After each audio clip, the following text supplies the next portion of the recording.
करणाऱ्या लुक्रो कंपनीविरोधात कडक कारवाई करण्याची मागणी बारामती कचरा डेपो येथे काम करीत असणाऱ्या कचरा वेचक कामगारांनी बारामती नगरपालिका मुख्य अधिकारी श्री पंकज भुसे यांच्याकडे लेखी स्वरूपात केली असून कंपनीने अन्यायकारकपणे कमी केलेला मोबदला पूर्ववत करावा अशी या निवेदनात मागणी करण्यात आली आहे। त्याचबरोबर कामगारांना विविध कामगार कायदे शासनाचे तसेच नगर परिषदेच्या विविध योजनेअंतर्गत लाभ देण्याची मागणी करण्यात आली आहे। रिपब्लिकन पक्षाचे पश्चिम महाराष्ट्र सचिव श्री सुनील शिंदे, सामाजिक कार्यकर्ते तानाजी पाथरकर यांनी या संदर्भात पुढाकार घेऊन कामचे प्रश्न मुख्याधिकारी यांच्यासमोर मांडले। कामगारांना आरोग्य विमा, अपघात विमा, कामगारांच्या मुलांना विविध शासकीय योजनेअंतर्गत मदत, स्कॉलरशिप मिळावी, तसेच या ठिकाणी कार्यरत व्यवस्थापक जो कामगारांना आरेरावी करतो त्याच्यावर कडक कारवाई करावी अशी मागणी या निवेदनात करण्यात आलेली आहे।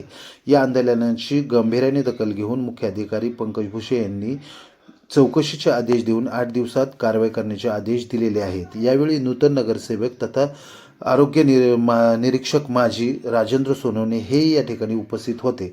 दरम्यान नगराध्यक्ष सचिन सातव व नूतन आरोग्य सभापती नवनाथ बल्लाळ यांनीही याची गांभीर्याने दखल घेऊन कचरा डेपोला भेट देऊन या ठिकाणच्या कामकाजाची पाहणी करून कामगारांच्या व्यथा जाणून घेतल्या व सर्वतोपरी सहकार्य करण्याची ग्वाही दिली आहे। घनकचरा व्यवस्थापन प्रकल्प या ठिकाणी लुक्रो कंपनीच्या माध्यमातून कार्यरत असणारे कचरा वर्गीकरण करणारे कर्मचारी यांनी या ठिकाणी निवेदन दिलेलं आहे।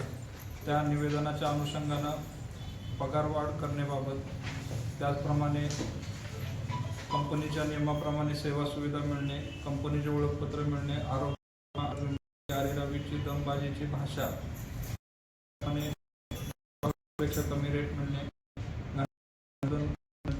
कर्मचारी परस्पर स्क्रॅप विकणे याबाबत या कार्यालयात सादर आहे। संबंधित मागणी नगर परिषद मार्फत तत्काळ संबंधित